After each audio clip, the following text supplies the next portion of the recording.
అందుకే నేను ఆలోచిస్తున్నాను, రేపు రాబోయే రోజుల్లో గోదావరి, పెన్నా, పోలవరం, బనకచెర్ల వరకు అనుసంధానం చేయగలిగితే అది ఒక గేమ్ చేంజర్గా తయారవుతుంది. ఇంకా ఇబ్బందే ఉండదు. రాయలసీమ రైతాంగం మీసం తిప్పి బతికే రోజు వస్తుందని చెప్పి కూడా నేను మీకు తెలియజేస్తున్నా.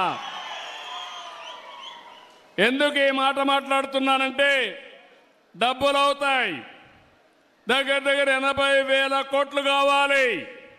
పోలవరం అయిపోతుంది. నా జీవితాశయం ఎట్టి పరిస్థితిలో బనకచెర్లకు నీళ్లు తీసుకొస్తే అక్కడి నుంచి తెలుగు గంగ, హంద్రి నీవ, నగిరి గాలేరు, ఇక్కడి నుంచి నేరుగా ఎక్కడికంటే అన్ని జిల్లాలే కాకుండా సోమశిలకెళ్ళి, కందలేరుకెళ్ళి, మళ్ళీ తిరుపతికి వచ్చి వెంకటేశ్వర స్వామి పాదాల చెంత బాలాజీ రిజర్వాయర్కు నీళ్లు వచ్చే పరిస్థితి వస్తాయి. ఇది నా కళ. మీలో కూడా ఆలోచన రావాలి. ఆ రోజు ఎన్టీ రామారావు గారు ప్రారంభించిన జల యజ్ఞం ప్రతి ఎకరాకు నీళ్లు ఇచ్చే బాధ్యత నాదని మరొకసారి మీ అందరికీ హామీ ఇస్తున్నా.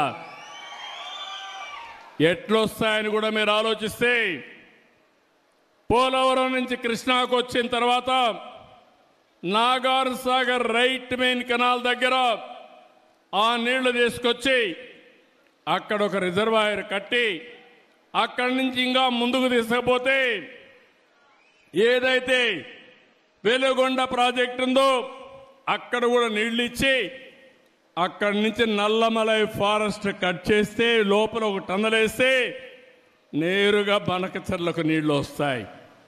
ఎవరు ఊహ రాలేదు. కానీ నేను అనునిత్యం ఆలోచిస్తున్నా, రాయలసీమ రుణం ఎట తీర్చుకోవాలి. నేను కూడా పుట్టింది రాయలసీమలో, పుట్టా రాయలసీమ బిడ్డ. ఈ రుణం తీర్చుకోవాలనుకున్నప్పుడు రాష్ట్రాన్ని అభివృద్ధి చేస్తాం. కరువు జిల్లాలైన రాయలసీమని అభివృద్ధి చేసే బాధ్యత తీసుకుంటానని చెప్పి కూడా నేను మీకు తెలియజేస్తున్నా. అందుకనే ఇంకో పక్క మీరు ఒకసారి చూసినప్పుడు ఈ నీళ్లన్నీ కూడా సముద్రం లేకపోతున్నాయి. ఈ విషయం మీరు గుర్తుపెట్టుకోవాలి. ఈ సంవత్సరం 5,000 టీఎంసీ నీళ్లు వర్షాలు వచ్చిన తర్వాత సముద్రంలోకి వెళ్ళి, ఈరోజు మనం చూస్తే బాగా వర్షాలు వచ్చినప్పుడు నీళ్లన్నీ సముద్రం లేకపోతున్నాయి. వర్షాలు లేనప్పుడు కరువు కాటకాలతో మనం ఇబ్బంది పడుతున్నాం. ఈ రెండు కూడా అనుసంధానం జరగాలంటే, కరువు రహిత రాష్ట్రంగా తయారు కావాలంటే నదుల అనుసంధానమే ఏకైక మార్గం. ఇది సాధ్యం. ఒకప్పుడు ఇంత టెక్నాలజీ లేదు, ఇప్పుడు టెక్నాలజీ వచ్చింది. ఇది చేసి చూపిస్తామని చెప్పి కూడా నేను మీకు తెలియజేస్తున్నా. ఇంకో పక్కన మీరు ఒకసారి ఆలోచిస్తే, ఈ జిల్లాలో కొప్పర్తి, ఇక్కడే కడపలో 2,300 కోట్ల రూపాయలు కేంద్రం ఇచ్చారు. కొప్పర్తిని ఒక పారిశ్రామిక కేంద్రంగా తయారు చేసే బాధ్యత, మీకు ఉద్యోగాలు ఇప్పించే బాధ్యత నేను తీసుకుంటానని చెప్పి కూడా నేను మీకు తెలియజేస్తున్నా. ఇంకో పక్క స్టీల్ ప్లాంట్ కూడా ఉంది, దాన్ని కూడా పర్సూ చేస్తున్నాం. అది కూడా వస్తే ఈ జిల్లా ప్రగతి జరుగుతుంది. ఇంకో పక్క ఇది కాకుండా ఎంఎస్ఎంఈ పార్క్ ఒకటి ఇక్కడ పెట్టి, ఇంతకుముందు ఆఫీస్ ఉంది, దాన్ని ఎక్కడా మార్చడం లేదు, ఇక్కడే ఉంటుందని కూడా మీ అందరికీ హామీ ఇస్తున్నా. నా ఆలోచన ఒకటి, ఒక ఇంటికి ఒక పారిశ్రామికవేత్త తయారు కావాలి. ఒకప్పుడు ఐటీ గురించి మాట్లాడా, ఇప్పుడు నేను మాట్లాడేది 1 ఫ్యామిలీ 1 ఆంట్రప్రెన్యూర్.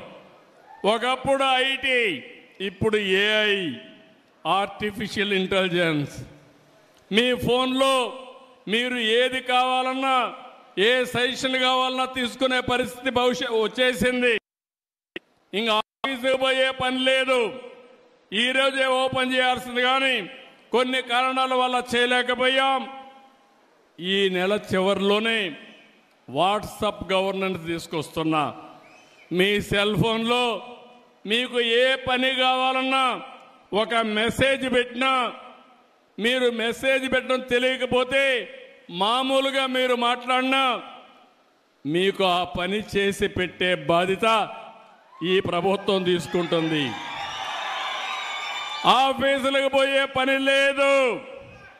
ఆఫీసులే మిమ్మల్ని ఎదుర్కొంటూ వచ్చి మీరెక్కడుంటే అక్కడ పనులు చేసే పరిస్థితి తీసుకొస్తామని కూడా మీకు తెలియజేస్తున్నా. ఇలాంటివి మీరు చూసినప్పుడు, ఇంకా కొన్ని విషయాలు వచ్చినప్పుడు, ఈ జిల్లాలో రోడ్డు వ్యవస్థ మీరు చూశారు. రాయలసీమలో ఎయిర్పోర్ట్లు చూశారు. ఇప్పుడే చూశారు మన ఎయిర్పోర్ట్ను కూడా 250 కోట్ల రూపాయలతో టర్మినల్ కూడా కడుతున్నారు.